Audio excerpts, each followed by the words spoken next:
ভোটচোর গদিছড় কংগ্রেসের স্লোগানে উত্তাল সীমান্ত শহর। এসআর প্রক্রিয়া ভোট ডিলিট বিতর্কের আবহে যুব কংগ্রেসের তুমুল প্রতিবাদ শ্রীভূমিতে।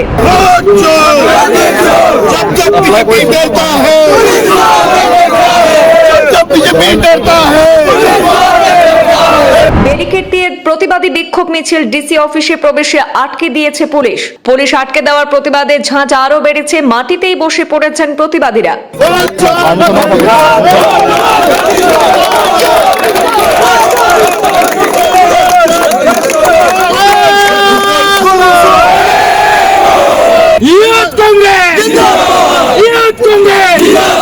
বিহার হরিয়ানার পর আসামে ভোট চুরির ধান্দা বিজেপির, যে কোনো মূল্যে ভোট চুরি প্রতিহত করার হুঙ্কার কেন্দ্রীয় যুব কংগ্রেস সভাপতি। भाजपा ने जो बिहार में किया, भाजपा ने जो हरियाणा में किया, तथा कथित भाजपा आसाम में भी वही कर रही है। ভোট বিতর্কে রীতিমতো অস্বস্তিতে শ্রীভূমি জেলা প্রশাসন। নির্বাচন কার্যালয়ে ভেতরে ঢোকার চেষ্টা যুব কংগ্রেসের প্রতিবাদ মিছিলে।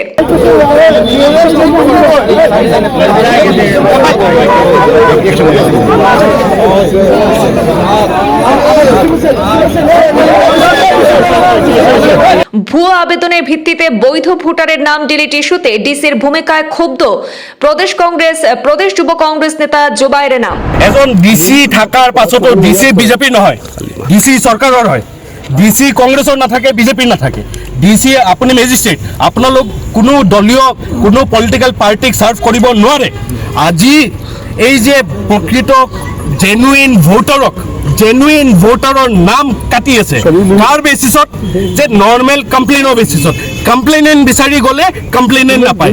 সংখ্যালঘু বৈধ ভোটারদের নাম ডিলিটের চক্রান্ত ফাঁসের পর মাথাচাড়া দিয়েছে বিতর্ক। এবার শাসক শিবিরকে ঘায়েল করে প্রতিবাদে শ্রীভূমি শহর কাঁপাচ্ছে যুব কংগ্রেসীরা। প্রদেশ যুব কংগ্রেসের সভাপতি জুবাইর নাম, কেন্দ্রীয় সভাপতি মিতেন্দ্র সিং নেতৃত্বে রাস্তায় নেমেছে যুব কংগ্রেস।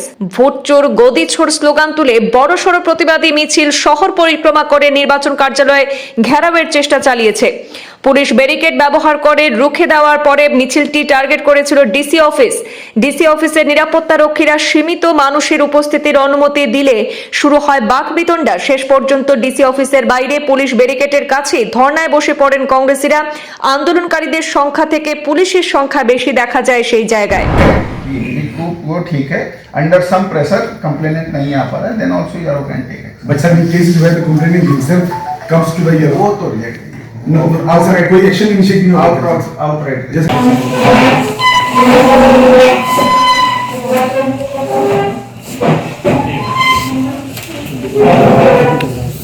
खबरदार विशुद्ध आगे लो, आगे आओ। एंड वो जो इंस्टांस हुआ था, it is of the record. कथनी और करनी में अंतर होता है। भाजपा ने जो बिहार में किया, भाजपा ने जो हरियाणा में किया, तथा कथित भाजपा आसाम में भी वही कर रही है। वोट चोरी के माध्यम से आज अगर आप देखेंगे कि आसाम में एसआर हुआ, एसआर में क्या हुआ? जिन विधानसभा का भाजपा को पता है वो नहीं जीत सकते हैं, उन विधानसभा में 20-20, 30-30 हजार वोट काटे जा रहे हैं। वोट काटने का मतलब वोट चोरी। किस आधार पे? यहाँ के बीएलओ ने शिकायत की तो उस बीएलओ को यहाँ के डीसी ने हटा दिया, सो कॉज नोटिस दे दिया। आपके सामने आप पता कर लीजिए कि यहाँ के बीएलओ को सो कॉज नोटिस क्यों दिया। उस बीएलओ ने अगर शिकायत की तो आपने उसका भी मुंह चुप करा दिया। तो इसका मतलब यहाँ कुछ ना कुछ धांधली है, दाल में कुछ काला है। तो मैं सिर्फ इतना कहना चाहता हूँ कि यूथ कांग्रेस राहुल गांधी जी की उस सोच को निरंतर यहाँ पर रखे हुए हैं कि अगर वोटर के साथ अन्याय होगा, डेमोक्रेसी के साथ अन्याय होगा, संविधान के साथ अन्याय होगा, क्योंकि भाजपा कोई संविधान की राजनीति नहीं कर रही है, जाति से जाति को लड़ाने की, धर्म को धर्म से लड़ाने की राजनीति कर रहे हैं। अगर ये देश जीवित है तो संविधान की वजह से जीवित है, और हम उस संविधान की रक्षा करने के लिए यहाँ बैठे हैं और वोटरों के हक की बात करने के लिए बैठे हैं। আজি আমাৰ যুৱ কংগ্ৰেছৰ যাত্ৰা চলি আছিলে, জাতি বচাও মাটি বচাও যাত্ৰা চলি আছিলে। যাত্ৰা আমি ৰখাই কৰিমগঞ্জত আজি আহিবলগীয়া হৈছে, কাৰণ এই এছআৰৰ যোনটো চিষ্টেমটো চলি আছে, যোনটো খেলি মেলি চলি আছে, তাৰে কাৰণে আমি আজি ইয়াতে কৰিমগঞ্জ আহিবলগীয়া হৈছে।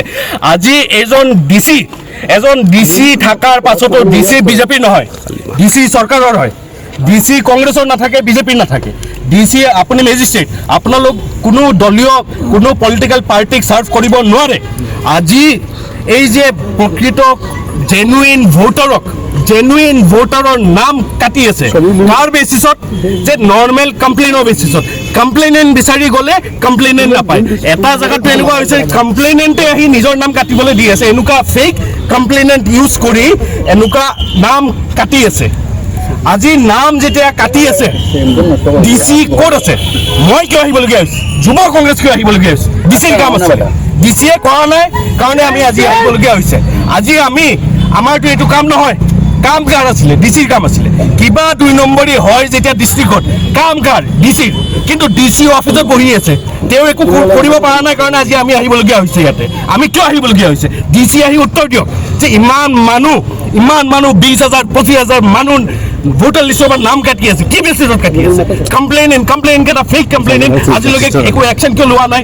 আজিলৈকে ডিচিয়ে কোনো একশ্যন কিয় লোৱা নাই? কাম কাৰ আছিলে? আৰু এবাৰ কৈছো, কাৰ কাম আছিলে? ডিচিৰ কাম।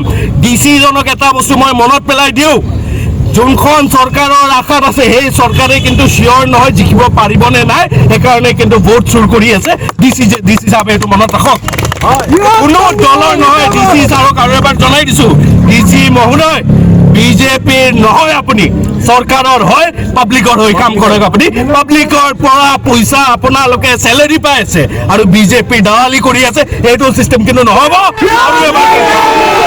আৰু এবাৰ কৈছো ডিচি মহোদয়, এক মিনিট, ডিচি মহোদয় আৰু এবাৰ কৈছো, আপুনি যোন বিজেপিৰ আশাত আছে সেই বিজেপিয়ে কিন্তু ভোট চুৰিৰ আশাতে আছে। বিজেপিও নাজানে চৰকাৰ বনাব পাৰিব নে নাই, এইটো কিন্তু আপুনি মনত থাকক। আৰু আজি ইয়াতে আমি যে ওলাই আহিছো, আমি এতিয়া কথা পাতিম, কথা পাতাত কি প্ৰব্লেম আছে? আমাক কিয় বাধা দি আছে? বাধা দিয়াৰ কাৰণটো কি? কিয় বাধা দিব লাগে? ডিচি কি বেলেগ মানুহ নেকি? কোনোবা মিনিষ্টাৰ নেকি? আমি যদি আহিছো, ডিচি আমাৰ লগত আহি কথা পাতক, সবাই লগত কথা পাতক। 4জন মানুহ আমাৰ ইয়াতে কোনো VIP চিআইপি নাই।